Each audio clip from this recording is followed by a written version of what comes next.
Ex-UFC heavyweight contender Brendan Schaub has recently been discussing newly crowned middleweight king Alex Pereira, and Schaub, who holds wins over legends like Mirko Cro Cop and Gabriel Gonzaga, believes the Brazilian striker's reign as middleweight champion could be a pretty short one, as he lacks one particular skill. Today, we are discussing Schaub's comments, plus Firas Zahabi's take on the title fight stoppage. So stay right where you are. First up, Schaub has been talking about Michael Chandler. Chandler and Dustin Poirier delivered the round of the year so far during their fight over the weekend, as the fight began at an insane pace. The first round was an epic back and forth, and fans lit up social media, confirming what most had thought before the fight, that this had the makings of a fight of the night's bout. Unfortunately, the rest of the fight didn't quite live up to that excellent first round, and Poirier was able to get the finish in the third via a rear naked choke. And after the fight, Brendan Schaub took to his YouTube channel to describe Iron Mike Chandler as the greatest lightweight in history in the first 5 minutes. Chandler is known for his explosive pace, especially at the beginning of fights, but can sometimes tire as he puts it all on the line looking for that big knockout finish. This is how Chandler has always fought, and he is the definition of a kill or be killed fighter. Schaub said, "Michael Chandler has to be the best lightweight of all time in the first round to ever exist. I don't care who you are. If you don't have a granite chin, nobody is making it out of the first round with Chandler. He literally has to be the best 155er to ever do it in 5 minutes." Fair comment? We're discussing Pereira's homecoming now. Stay tuned. No,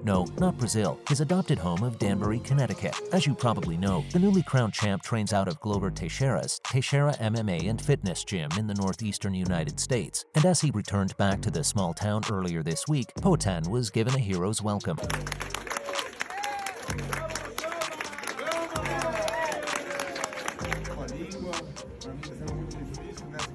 The town is home to fewer than 90,000, but that didn't stop the masses from turning out in appreciation of the champ, as Glover reintroduced his charge to his teammates and others, watching on as middleweight King Pereira was videoed getting out of a flashy white sports car, holding his belt above his head for the cameras. And whatever happens going forward, Alex has ensured he will never forget his title win after getting his new middleweight belt tattooed on his inner bicep. Of course, he's not likely to forget the epic moment in a hurry, but whenever he does go on to lose the belt in the future, he will forever have it inked on him. It is so far unknown as to who Pereira will face next, with Izzy reportedly taking some time out. So who do you guys think stands the best chance of making Pereira's reign a short-lived one? Let us know below. Let's hear what Schaub said about Poatan now then. The boy himself, Brendan Schaub, was discussing all things Alex Pereira during a UFC 281 recap show on his YouTube channel earlier this week, and it's safe to say he isn't too impressed with the new champion. Pereira shot up the rankings with his superb KO of Sean Strickland over the summer and managed to take UFC gold in just his 8th professional MMA fight.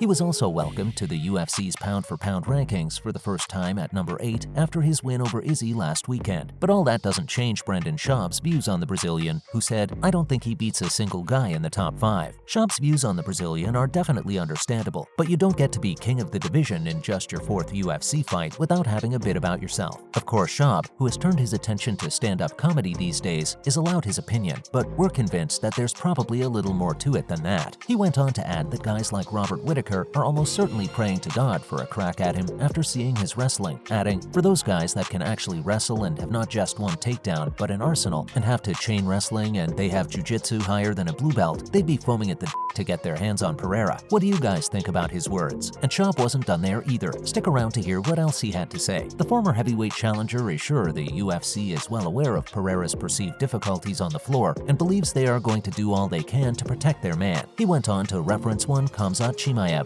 who, of course, is a problem for anyone who has designs on either the welterweight or middleweight titles. Chimaev tweeted, "I'll fight at 185. I'll be your champ." But Schaub doesn't believe the UFC wants to put him in against Pereira, despite wanting Khamzat to be the next promotional superstar. He believes that if Khamzat beats Alex, which he is confident he would, then it would completely discredit what Israel Adesanya has done in the UFC. From that point of view, Brendan firmly believes the UFC is going to order the newly crowned champion to fight Izzy for the 2nd time and 4th time in all. He said, "If Izzy never gets that 4th fight, 2nd fight in MMA against Alex, and Alex fights again and loses, they have to have him fight Izzy, or you're never hearing from him again, I promise." However, the likelihood is that any rematch between the pair won't be anytime soon, as Izzy has said he is looking at an extended period of rest after fighting 3 times this calendar year. Okay, accept it.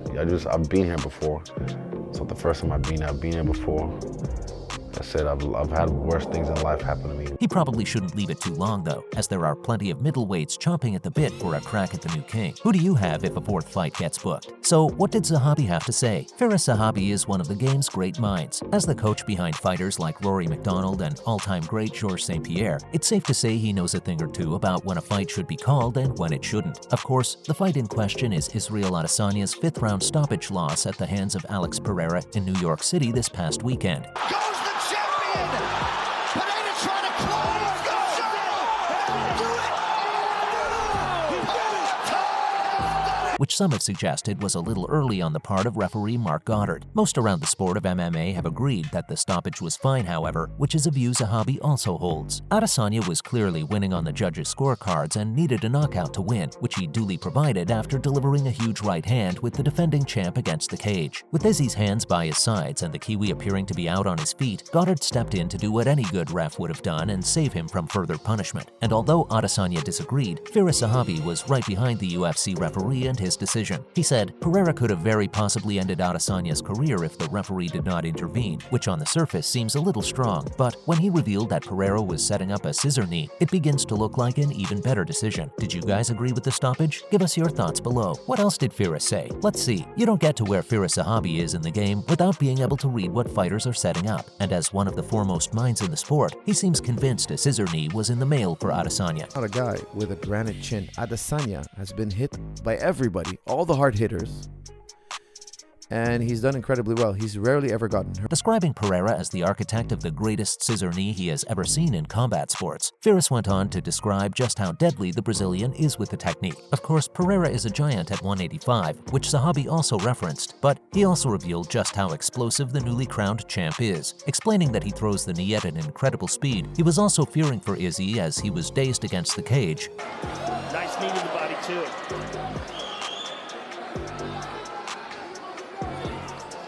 Very interesting that Izzy's clinching with him. As this is the exact sort of situation Pereira usually likes to attempt the shot. The Canadian went on to give props to Mark Goddard, who he believes saved Adesanya from a serious concussion, broken jaw, broken orbital, fractured skull even, which would have been devastating for the former champion. Thankfully, it didn't land due to Goddard's quick thinking, but Firas certainly believes it could have been a career-ending blow if Alex had been allowed to throw it. Referees get a lot of stick for stopping fights too early or sometimes too late in rare cases, and don't often get credit for a good stoppage, but Mark Goddard should really be praised for a job well done on Saturday night at Madison Square Garden. Do you agree? As usual, thanks for dropping in on us today, and remember to tune in again next time when we will be discussing all sorts of other cool bits and pieces. And why not do us a big favor by liking and sharing today's video with any MMA heads you know of. Bye guys!